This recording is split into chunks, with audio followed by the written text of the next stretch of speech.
Hello everyone, আসসালামু আলাইকুম।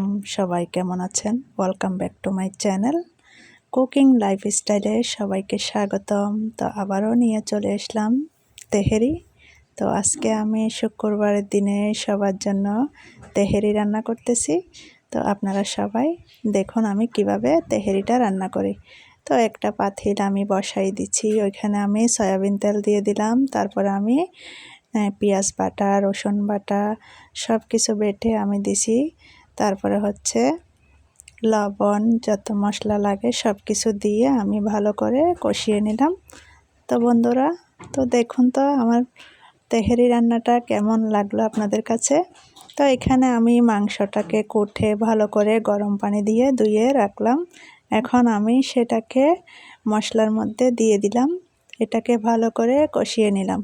তো এটাকে আস্তে আস্তে আপনারা হালকা জালে এটাকে কষিয়ে নেবেন। তারপর উপর দিয়ে কয়েকটা আমি আলু কুচি, গাজর কুচি সুন্দর করে দিয়ে দিলাম।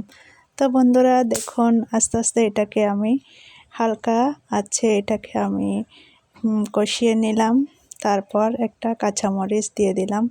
এখনও কিন্তু এটা কষানো হয়নি, ভালো করে কষিয়ে নেবেন যেহেতু এটা ব্রয়লার মুরগি। তো ব্রয়লার মুরগি দিয়ে বাচ্চারা খেতে চায়, তার জন্য ওদের রান্না করা হলো আজকে বাসায়। তো এখানে আমি হাফ কেজির মতো চাউল ধুয়ে সুন্দর করে ঝরঝরে করে রেখে দিছি। তো তেহেরির জন্য চাউলটা কিন্তু আগেই ধুয়ে রাখবেন যাতে তেহেরিটা সুন্দর মতন এটা ঝরঝরে থাকে। তারপরে উপর দিয়ে আমি তেহেরির মশলাটা দিয়ে দিলাম। মশলাটা দিয়ে ভালো করে নাড়াচাড়া করে নিব কিছুক্ষণ পর্যন্ত এটাকে লাল লাল করে ভেজে নিতে হবে। যতক্ষণ পর্যন্ত এটা শুকিয়ে না যায় ততক্ষণ পর্যন্ত এটা ভাজতে হবে। তারপরে আমি 1 লিটারের মতো পানি গরম করে এটাকে রেখে দিয়েছিলাম। তো এখন পানিটা আমি ঢেলে দিলাম, যেহেতু এটা সব কিছু মশলা দিয়ে কষানো হয়ে গেছে চাউলটা। তারপরে আমি গরম পানিটা দিয়ে আবার ভালো করে নাড়াচাড়া করে নিলাম যাতে নিচে দিয়ে এটা লেগে না যায়। তো একটু লক্ষ্য রাখবেন। তারপর উপর দিয়ে আমি কয়েকটা আস্ত কাঁচামরিচ দিয়ে দিলাম। তারপরে আমি ঢাকনি দিয়ে এটাকে ঢাকনি দিয়ে ডেকে এখন 10 মিনিট পরে আবারও ফিরে এলাম।